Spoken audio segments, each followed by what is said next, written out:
ஷீஷர்களை உருவாக்குவது நம்ம எல்லாருடைய அழைப்புன்னு நமக்கு நல்லாவே தெரியும். ஆனா அது பெரிய தலைவர்களோட வேலை. என்ன போல ஒரு சாதாரண ஆள் எப்படி அதை செய்ய முடியும் அப்படின்னு உங்களுக்குள்ள என்னைக்காவது இந்த கேள்வி வந்திருக்கா? அந்த கேள்விக்கு ஒரு எளிமையான ஆனா நிஜமாவே ரொம்ப சக்தி வாய்ந்த பதில் தான் இந்த ஐக்ரோ கோச்சிங் முறை. இது வெறும் கம்பெனில பயன்படுத்துற டெக்னிக் கிடையாது.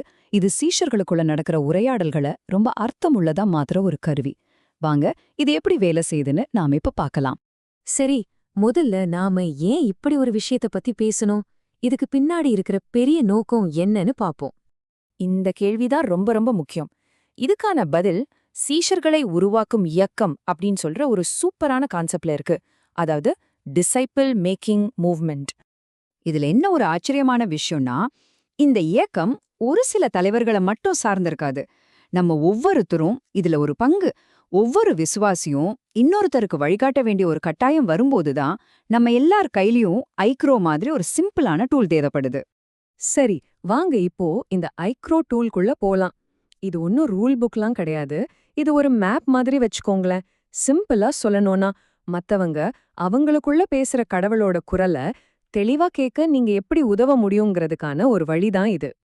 அப்பா, இந்த படத்தை பாருங்க. ஒரு முறியுரையாடலையும் எவ்ளோ சிம்பிளா ஒரு 5 ஸ்டெப்ல கொண்டு வந்திருக்காங்க பாத்தீங்களா? இதை ஞாபகம் வச்சுக்கிறது ரொம்பவே ஈஸி. சரி, அந்த 5 ஸ்டெப்ஸ் என்னன்னு நாம இப்ப பார்க்கலாம். IGRO. இந்த ஒவ்வொரு எழுத்துக்கும் ஒரு அர்த்தம் இருக்கு. நம்ம உரையாடல எங்க ஆரம்பிக்கணும், எப்படி கொண்டு போகணும், கடைசியா சரி நான் அடுத்தது என்ன செய்ய போறேன் அப்படின்னு ஒரு முடிவுக்கு வர்ற வரைக்கும் இது ஒரு பக்காவான ரோட் மேப் மாதிரி நமக்கு வழிகாட்டும். சரி, இப்ப நாம இந்த மாடலோட ஒரு முக்கியமான பகுதிக்கு வந்திருக்கோம். ஒருவேளை நீங்க எதிர்பார்க்காத ஒரு விஷயமா கூட இது இருக்கலாம். அப்போ ஒரு கோச்சோட உண்மையான வேலைதான் என்ன? இந்த ரெண்டுக்கும் உள்ள வித்தியாசத்தை பாத்தீங்களா? ஒரு ஐக்ரோ கோச் உங்களுக்கு அட்வைஸ் பண்ண மாட்டாங்க, பதில சொல்ல மாட்டாங்க, உங்க பிரச்சனையும் அவங்க தீர்க்க மாட்டாங்க. அவங்களோட ஒரே வேலை நல்லா கவனிக்கிறது, அப்புறம் சரியான கேள்விகளை கேட்கறது. சொல்லப்போனா அவங்க ஒரு கண்ணாடி மாதிரி. உங்ககிட்ட பேசுறவங்களுக்கு அவங்களையே தெளிவா காட்ட நீங்க உதவ போறீங்க, அவ்ளோதான். இதுதான் ரொம்ப முக்கியமான விஷயம். அப்போ நாம யாரு? நம்மளோட ரோல் என்ன? நாம வெறும் ஒரு ஃபெசிலிட்டேட்டா, ஒரு கருவி, அவ்வளவுதான். நம்மளோட கேள்விகள் மூலமா ஒருத்தரோட மனசுல ஏற்கனவே பேசிட்டு இருக்கிற பரிசுத்த ஆவியானவரோட சத்தத்தை அவங்க இன்னும் கொஞ்சம் கிளியரா கேட்கறதுக்கு நாம ஹெல்ப் பண்றோம்.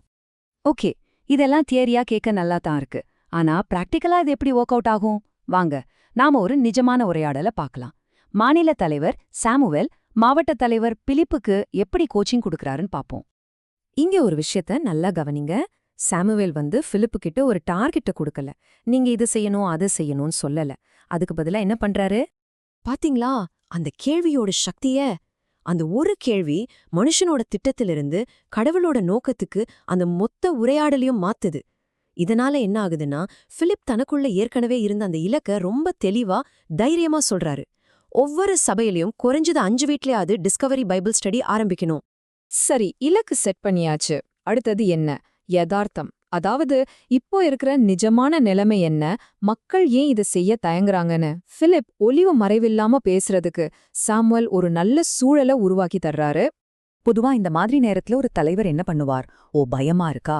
கவலைப்படாதீங்க, நான் ஒரு ட்ரெயினிங் ஏற்பாடு பண்றேன்னு உடனே ஒரு சொல்யூஷனை கொடுத்துருவார். ஆனா ஒரு கோச் அப்படி செய்ய மாட்டார். அந்த பதில சொல்ற ஆசையை அடக்கிக்கிட்டு உரையாடல அடுத்த கட்டத்துக்கு கொண்டு போறார். இங்க சாமுவேல் என்ன பண்றாருன்னா, தொடர்ந்து கேள்விகள் மட்டும்தான் கேக்குறாரு. அதனால பிலிப்பே தனக்குள்ள இருந்தே பல தீர்வுகளை யோசிக்க ஆரம்பிக்கிறாரு. இதுதான் இந்த ஐக்ரோவோட ஸ்பெஷாலிட்டி. தீர்வு வெளியிருந்து வரல, அது உள்ள இருந்தே வருது. அப்போதான் பிலிப்புக்கு அந்த விஷயம் புரியுது. ஒரு லைட் பல்ப் எரியுதுன்னு சொல்லுவோமே, அந்த மாதிரி நம்ம மக்கள் யாருன்னே தெரியாதவங்க கிட்ட போக தான் பயப்படுறாங்க. ஆனா அவங்களோட சொந்த பாய்கோஸ், அதாவது அவங்க சொந்தக்காரங்க நண்பர்கள் கிட்ட பேச அவங்களுக்கு எந்த பயமும் இல்ல. வாவ், இதுதான் அந்த பிரச்சனைக்கான திறவுகோள். சரி, நல்ல யோசனைகள் கிடைச்சாச்சு. ஆனா யோசனை மட்டும் போதுமா? இல்லையே, அது செயல்படுத்தணும். அதனால சாமுவேல் கடைசியா பிலிப்பை ஒரு தெளிவான உறுதியான ஆக்ஷன் பிளான உருவாக்க வைக்கிறார். பாத்தீங்களா, ஒரு பெரிய தரிசனமா ஆரம்பிச்ச விஷயம் இப்போ செய்யக்கூடிய சின்ன சின்ன படிகளா ஒரு தெளிவான ஆக்ஷன் பிளானா மாறிடுச்சு. மறுபடியும் சொல்றேன், இதுக்கு காரணம் கோச் அந்த திட்டத்தை கொடுத்தது கிடையாது.